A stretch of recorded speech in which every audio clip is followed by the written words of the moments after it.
তো প্রিয় ক্লাস 9 অর্থাৎ নবম শ্রেণীর ছাত্রছাত্রী বন্ধুরা, তোমরা যারা যারা এবারে সেকেন্ড ইউনিট টেস্ট 2026 পরীক্ষা দিতে চলেছো, তোমাদের ঠিক পরীক্ষার আগে নিয়ে চলে এসেছি বাংলা বিষয়ের বাছাই করা নমুনা প্রশ্নপত্র সাজেশন। তো এই ভিডিওটি তোমরা অত্যন্ত মনোযোগ সহকারে দেখবে এবং যদি তোমাদের এই ভিডিওটি ভালো লেগে থাকে তো অবশ্যই লাইক করবে এবং যারা যারা এই চ্যানেল নতুন তারা অবশ্যই এই চ্যানেলটিকে সাবস্ক্রাইব করে রাখবেন। তো প্রথমে দেখো দ্বিতীয় পর্যায়ক্রমিক মূল্যায়ন 2026 ক্লাস 9 নবম শ্রেণী, বিষয় বাংলা, পূর্ণমান 40, সময় 1 ঘন্টা 30 মিনিট।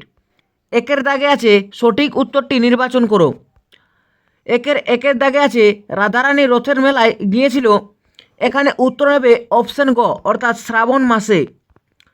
একের দুয়ের দাগের প্রশ্ন আছে ফুরোই নাসে এক গুয়েটার, উত্তর এখানে উত্তর নেবে অপশন খ অর্থাৎ দুরন্ত পিপাসা। একের তিনের প্রশ্ন আছে রামকৃষ্ণের সঙ্গে মাদার নামে পরিচিত ছিলেন, এখানে উত্তর হবে অপশন ক মিসেস সেভিয়ার।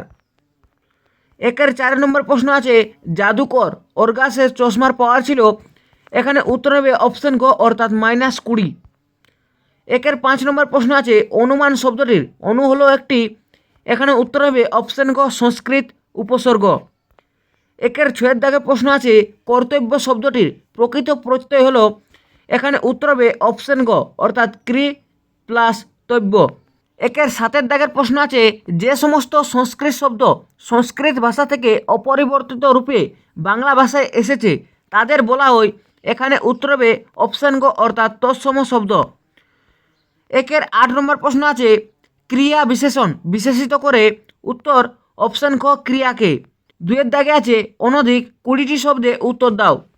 দুয়ের একের দাগের প্রশ্ন আছে আমি এক ছড়া মালা খুঁজতেছিলাম, কে কেন মালা খুঁজছিলেন, উত্তর বঙ্কিমচন্দ্র চট্টোপাধ্যায়ের রাধারানী গল্পে গরিব বালিকা রাধারানী মালা খুঁজছিল, সে অসুস্থ মায়ের খাবার ও ওষুধের খরচ জোগাড় করার জন্য রথের মেলায় ফুল বিক্রি করতে চেয়েছিল। দুয়ের দাগের প্রশ্ন আছে গঙ্গাসাগরের ঢেউয়ে ডুবে গেছে, কে কিভাবে ডুবে গেছে, উত্তর জীবনানন্দ দাশের আকাশের 7টি তারা কবিতায় কোনো মানুষ নয়, একটি কামরাঙা লাল মেঘ মৃত মনিয়া পাখির মতো গঙ্গাসাগরের ঢেউয়ে ডুবে গেছে। সূর্যাস্তের পর অস্তগামী সূর্যের লাল আলো মেঘের গায়ে পড়ে তা লালচে হয়ে গিয়েছিল এবং রাতের অন্ধকারে সে মেঘ আকাশে মিলিয়ে বা অদৃশ্য হয়ে গিয়েছিল। দুয়ের তিনের দাগের প্রশ্ন আছে আলাল ও হুতুমের ভাষা বিশেষ উদ্দেশ্যে নির্মিত হয়েছিল, এখানে আলাল ও হুতুম বলতে কি বোঝানো হয়েছে, উত্তর আলাল হলো আলালের ঘরের দুয়াল, লেখক পেরিচাঁদ মিত্র, আর হুতুম হলো হুতুম পেঁচার নকশা, লেখক কালীপ্রসন্ন সিং। দুয়ের 4 প্রশ্ন আছে করভাসের খাওয়া ব্যাপারেও বুদ্ধির পরিচয় পেয়েছি, বক্তা কেমন বুদ্ধির পরিচয় পেয়েছিলেন, উত্তর করভাস রুটির টোস্টের টুকরো মুখে দেওয়ার আগে ঠোঁট দিয়ে তাতে পেয়ারার জেলি লাগিয়ে খাচ্ছিল, সাধারণ কাকের মতো না খেয়ে খাবার সুস্বাদু করে খাওয়ার এই কায়দা দেখে তিনি তার বুদ্ধির পরিচয় পেয়েছিলেন। দুয়ের 5 দাগের প্রশ্ন আছে বিভক্তি ও অনুসর্গের একটি পার্থক্য লেখো, উত্তর বিভক্তি কোনো স্বাধীন পদ নয় এবং এর নিজস্ব কোনো অর্থ নেই, অন্যদিকে অনুসর্গ হলো একটি স্বাধীন অব্যয় পদ যার নিজস্ব অর্থ রয়েছে এবং এটি শব্দের পরে আলাদাভাবে বসে। দুয়ের 6 নম্বর প্রশ্ন আছে উদাহরণসহ মিশ্র শব্দ কাকে বলে লেখো, উত্তর দুটি ভিন্ন ভাষার অর্থবোধক শব্দ মিলে যখন একটি নতুন অর্থবোধক শব্দ তৈরি হয় তাকে মিশ্র শব্দ বা সংকর শব্দ বলে, যেমন রেলগাড়ি, ডাকঘর এবং হেড মিস্ত্রি।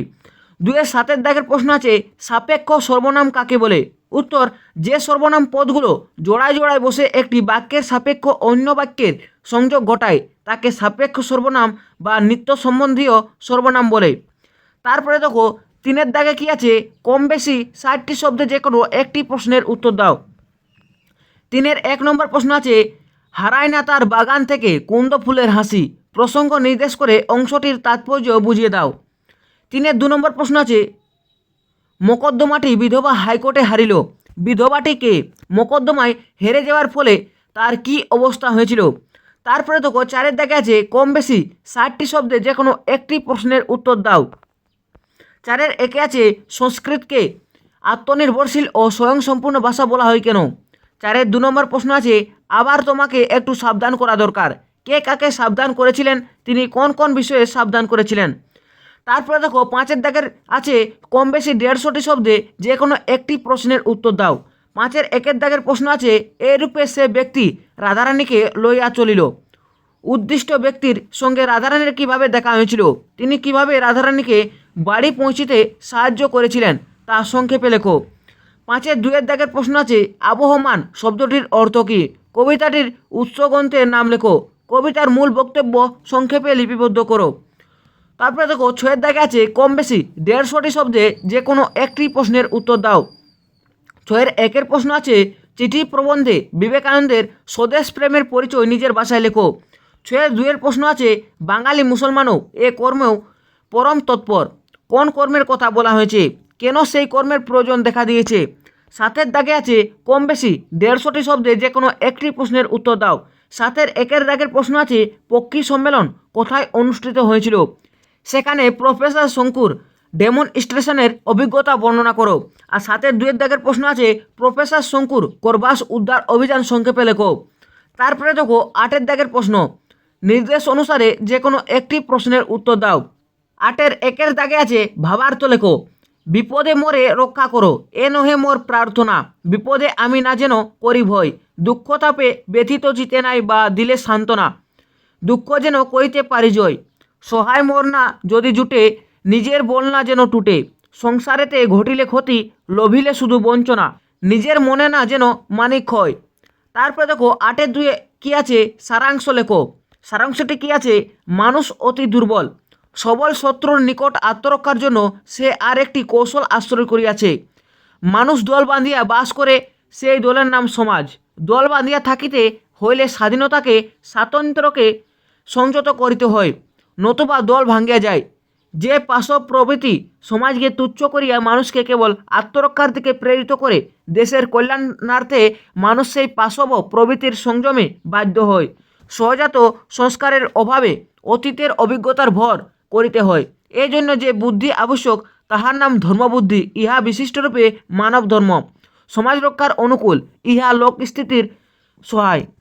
তো এ ছিল ক্লাস 9 অর্থাৎ নবম শ্রেণীর পরীক্ষার ঠিক আগে বাংলা বিষয়ের বাছাই করা, পাঠ্য বই থেকে খুঁটিয়ে করা নমুনা প্রশ্নপত্র সেশন। তো যদি তোমাদের এই ভিডিওটি ভালো লেগেছে তো অবশ্যই লাইক করবে, এবং যারা যারা এই চ্যানেলটিকে এখনও পর্যন্ত সাবস্ক্রাইব করে রাখেনি, তারা এরকমই এডুকেশন রিলেটেড ভিডিও পাওয়ার জন্য এই চ্যানেলটিকে সাবস্ক্রাইব করে রাখবেন।